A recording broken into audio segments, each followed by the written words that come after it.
क्या आपने कभी सोचा है, अगर किसी गांव में दलितों को जबरन बंधुआ मजदूर बना दिया जाए और पुलिस भी उनकी मदद करने से मना कर दे, तो क्या होगा? जब एक ब्राह्मण बेटी रोते हुए संविधान की शेरनी कविता भील के दरवाजे पहुंच जाए, क्या सच में एक लड़की पूरे सिस्टम को चुनौती दे सकती है? आज की कहानी सिर्फ एक घटना नहीं है, यह उस सच को दिखाने वाली है जिसे देखकर पूरा देश हिल गया था। दोस्तों, अगर आपको लगता है कि समाज में अन्याय और अत्याचार के खिलाफ आवाज उठनी चाहिए, तो इस वीडियो को लाइक जरूर कीजिए। और अगर आप चाहते हैं कि ऐसी सच्ची और हिम्मत वाली कहानियां पूरे देश तक पहुंचे, तो चैनल को सब्सक्राइब जरूर करें और कमेंट में बताइए, क्या एक लड़की सच में सिस्टम को चुनौती दे सकती है? सुबह के लगभग 10 बजे का समय था। कविता भील का कार्यालय आज किसी जनता की अदालत से कम नहीं लग रहा था।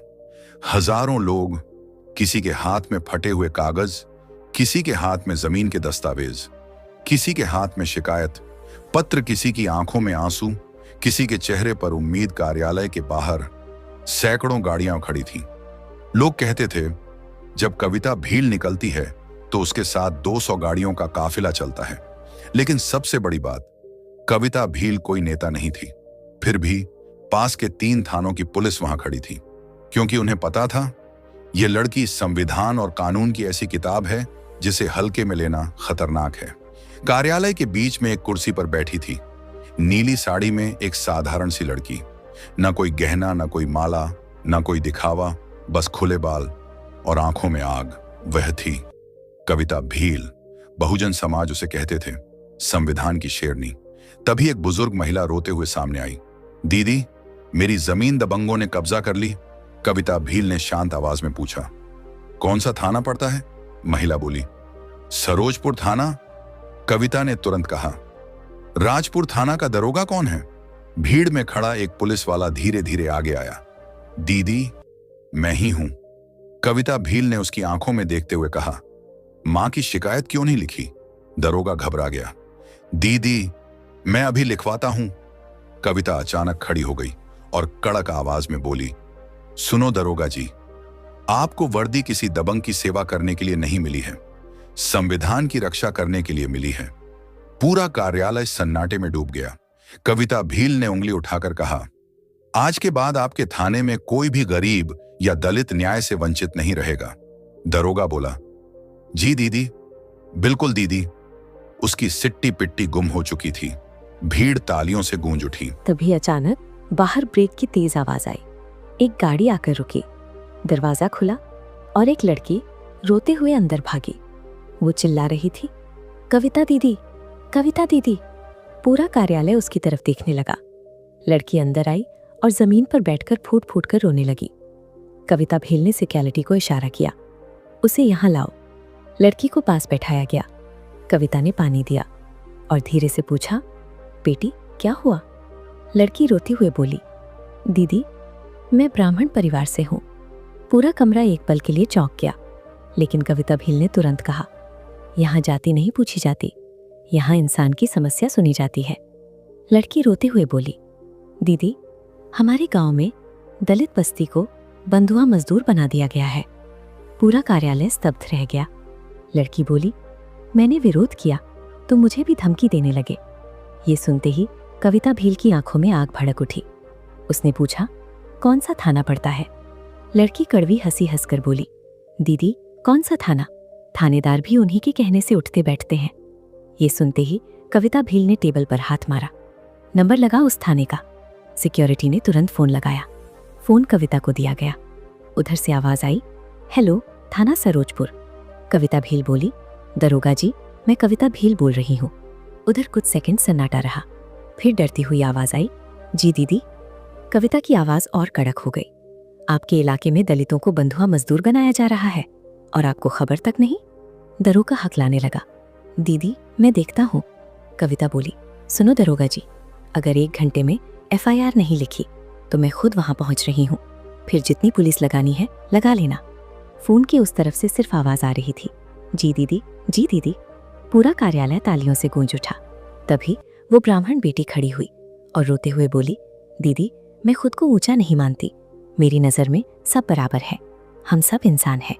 कविता भील ने उसे गले लगा लिया और कहा, बेटी, हमारी लड़ाई किसी जाति से नहीं है, हमारी लड़ाई उस सोच से है जो इंसान को छोटा और बड़ा बनाती है।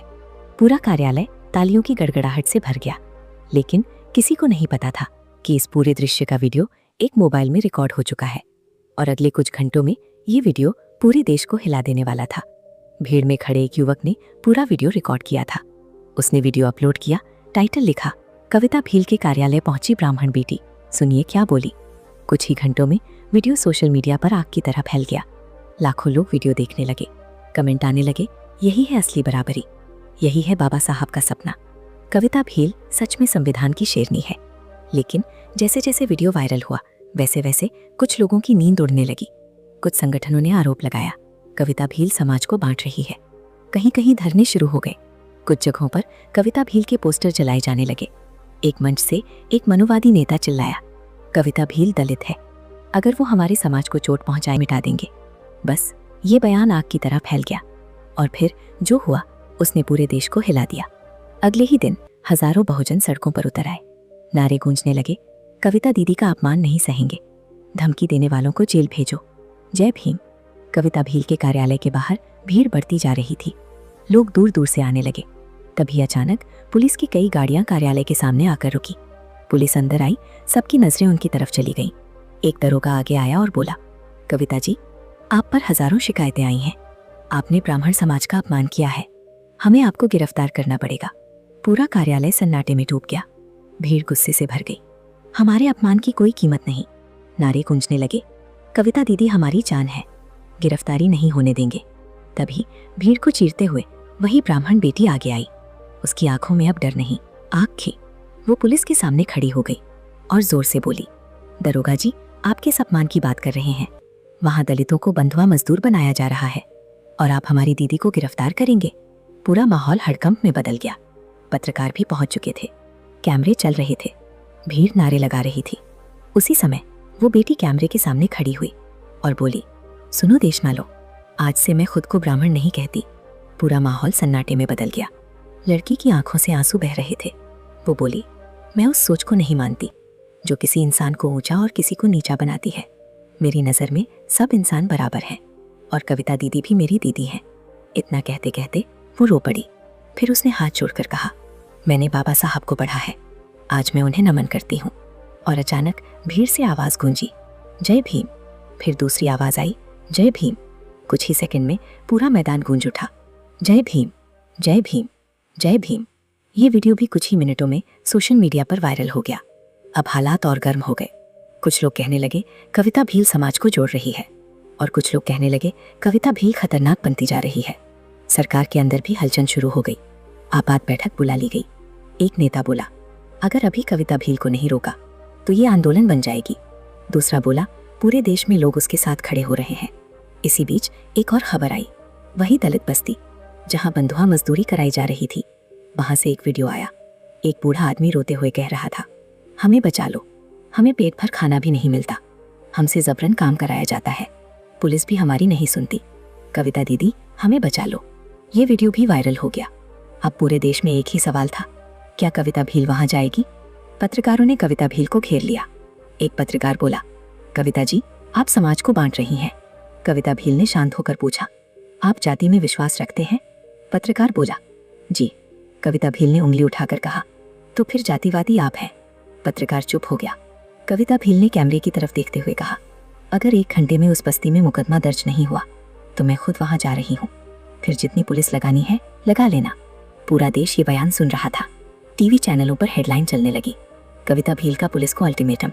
सरकार घबरा गई। इलाके में कर्फ्यू लगा दिया गया। गुंडों में डर फैल गया। लोग कहने लगे, अगर कविता भील आ गई तो खेल खत्म हो जाएगा। लेकिन पूरे देश में एक ही सवाल गूंज रहा था, क्या कविता भील कर्फ्यू तोड़कर उस दलित बस्ती में जाएगी? क्या उन बंधुआ मजदूरों को आज़ादी मिलेगी या सिस्टम उसे रोक देगा? कहानी अभी खत्म नहीं हुई, क्योंकि कविता भील सिर्फ एक लड़की नहीं, एक आंदोलन बनती जा रही थी। और जब आंदोलन खड़ा होता है तो इतिहास बदलता है। अगर आप चाहते हैं कि कविता भील उस बस्ती तक पहुंचे, अगर सच में किसी गांव में लोगों को बंधुआ मजदूर बनाया जाए और पुलिस भी उनकी मदद ना करे, तो क्या किसी कविता भील जैसी आवाज़ वहां पहुंचनी चाहिए या नहीं? कमेंट में ज़रूर लिखिए, आपकी क्या राय है? और अगर आपको लगता है कि ऐसे मुद्दों पर देश को जागना चाहिए तो इस वीडियो को शेयर ज़रूर कीजिए।